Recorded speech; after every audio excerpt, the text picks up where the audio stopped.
Tom Drable, lower 6 PE. Okay, Sam, from the cricket clip you've just watched, describe the strengths and weaknesses of the cricketer identified, prioritise the major weakness and create a viable action plan to improve this weakness. Next, I'd like you to describe the opportunities for mass participation and excellence, both locally and nationally, and then finally describe the health benefits of participating in cricket. Okay, good luck. The batsman I've chose to focus on is the bigger of the two opening batsmen, who later takes his helmet off and puts a cap on in the clip. Okay. So the strengths of this batsman is his forward defence shot. He gets a good stride in, head and elbow over the ball, and bat face pointing down towards the ground. This means that he can't get caught out because the direction of the ball once it's hit the bat is going to be down because of his weight on top of the ball and also the direction of his bat face. A good tactical aspect to this batsman is he looks to open the bat face especially against the spinners, to nudge and nurdle the ball into the gap and put pressure on the opposition fielders when trying to run a quick single. He does this successfully on a number of occasions during the clip. This batsman I've watched, he gets a good value for his shots because he makes a good follow through after each shot. So once he's made contact with the ball, he follows right through rather than just stopping, which means he obviously hits the ball harder and further, and he's more likely to get a boundary or a 2 instead of a 1. Another good tactical aspect to this batsman is that when he's at the non-striker's end, he's not just waiting, watching, he's actually backing up, so he's got his bat in his hand nearest to the crease and he's starting to walk down the wicket ready for if there's a chance of a run. So by the time the ball is down near the batsman, he's a quarter of the way down the wicket, so he's got a good chance of making a run. From what I've picked out, a fitness aspect of this batsman is he's got very good upper body strength, so in his shoulders and his chest and his arms. This means, as I mentioned, he gets good quality out of his shots and gets a full effect from them. So with this upper body strength, it means he's able to hit the ball harder, and so it's more likely to go to the boundary. This batsman has a number of weaknesses.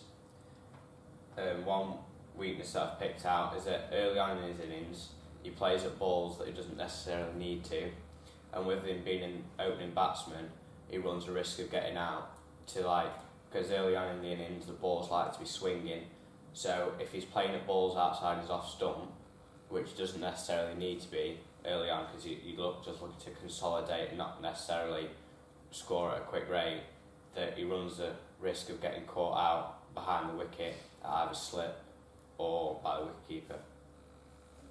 Another weakness of this batsman is the drive on occasion. Sometimes he plays the drive with a square bat face rather than a straight bat face. The reason I've picked out that he plays this with a square bat face is because he doesn't get his foot to the pitch of the half volley, so he's having to reach for it. This is a problem because if he's reaching for the ball, he's less in control of the shot, meaning that timing issues and whether he's going to get a full contact with the ball comes into place. This is an issue. Tactically, a weakness to this batsman is sometimes he's a bit impatient, so he looks to play the big shot rather than just trying to knock it for a 1 or a 2. And with him being an opening batsman, he doesn't really need to be looking for the big shots right from the word go, and he might be better off just looking for a 1 or a 2. So this tactically is somewhere he could improve. And a fitness aspect to this batsman is that on occasion his running between the wickets is a bit slow. He's a bit flat-footed and slow off the mark, which on this clip isn't so much a problem, but it could be an issue. When he's trying to run for a quick single, he could be at risk of being run out. Okay.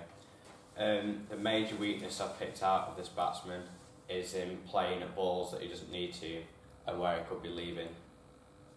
So for my training programme, I'd be getting him to focus on leaving the ball effectively so it's less likely to get out.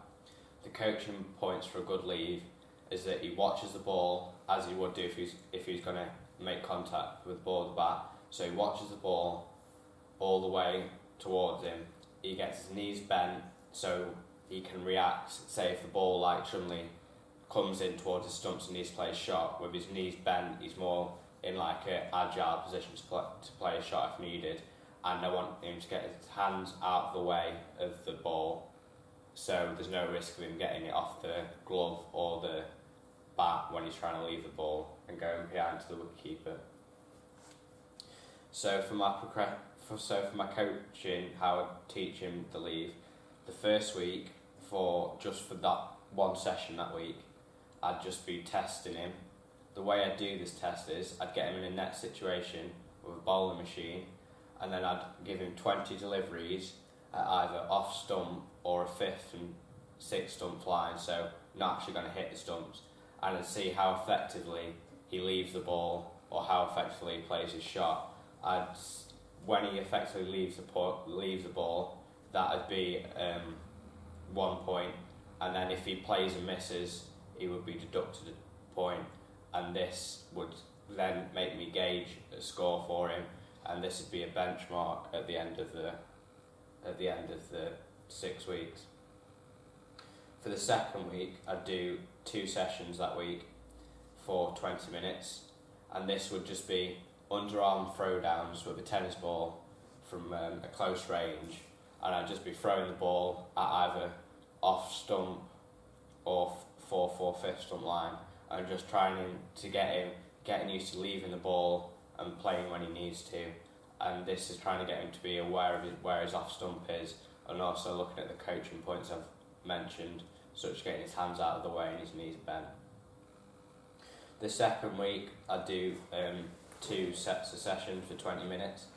This would be an overarm throwdown from a bit further back, incorporating a bounce, so it's a bit more realistic to what he's going to be facing in the game, but I'm still looking at the same principles of getting them knees bent, watching the ball and his hands out the way, and I'd be throwing them overarm throwdowns at the same sort of areas that I've been in the past.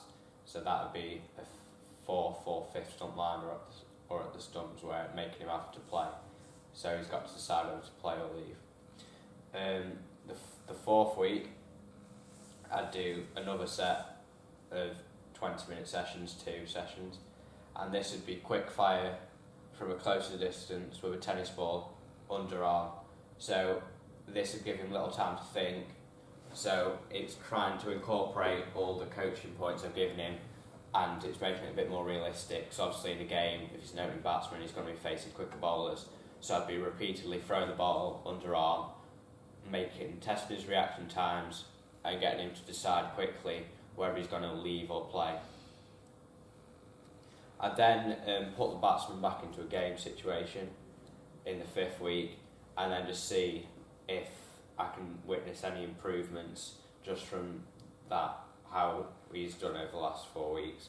And then the 6th week, I'm going to retest what I did in the 1st week and try and compare him, and then I'll get a score and then compare him against the benchmark of the 1st week and see whether he's made any improvements, and if so, that's great, and if not, then you look to do other things to try and improve him. The opportunities for cricket locally and mass participation is that from a young age, like primary school age, the ECB and ASDA run a quick cricket programme. So this is for like your year 4, 5 and 6s. This gets them into the game from an early age, and it's focusing on enjoyment and getting a feel of batting and bowling. If they were to enjoy this, they can then go to their local club who run sessions each week for the youngsters, and they start off at an under 11 level. Under 11 level is pairs cricket, so each pair bat for 5 overs each, and rather than being out when you're out, you lose 5 runs. So this encourages them obviously to try and play the shots, but also to be more aware of losing the wicket without being too harsh on them and trying to deter them away from the game. And if you are out, you lose 5 runs, which is taken off a team's starting total of 200, and the team with the highest score as the end of the game wins, as in normal cricket. Then from this, you've got under 13, under 15, and under 17 cricket at a junior level with your club. This is just the normal rules of cricket, and this is getting players used to the steps taken towards playing senior cricket, where obviously you're playing full rules when you're out, which is the same as the under 13, 15 and 17 level.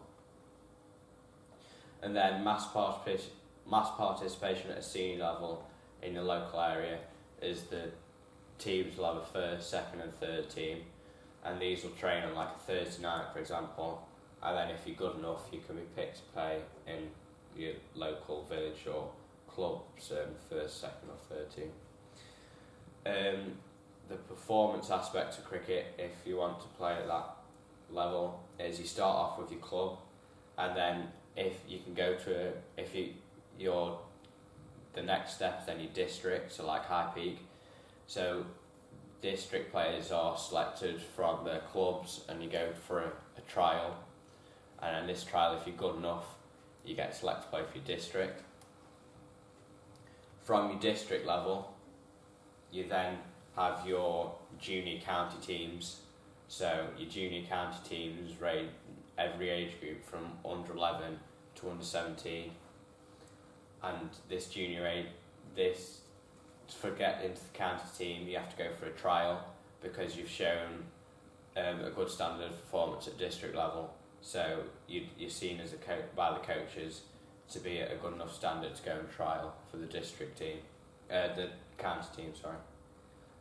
So this county team play against other counties from around the country, so you might have a game with Derbyshire under 15s versus Warwickshire under 15s, or Lancashire under 15s versus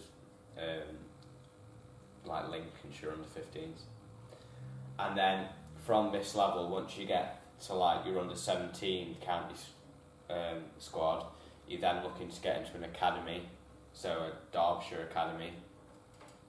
The purpose of this academy is to like develop players ready for the second and first county squads, the main professional squads, and this is like looking at excellence.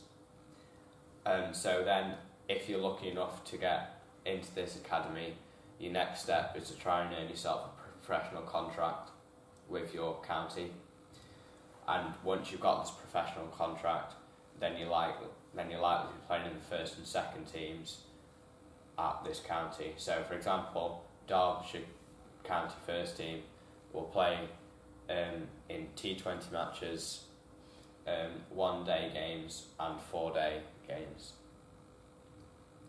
From the county level, some players might not progress from here, but others might get into the England setup. The England setup works in a way which you have the England Lions or the England Performance Programme.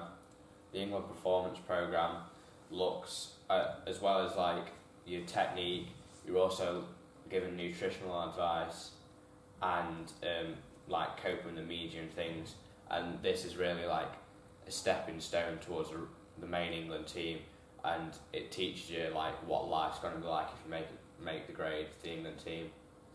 So from this England Lions, you then have the full England team.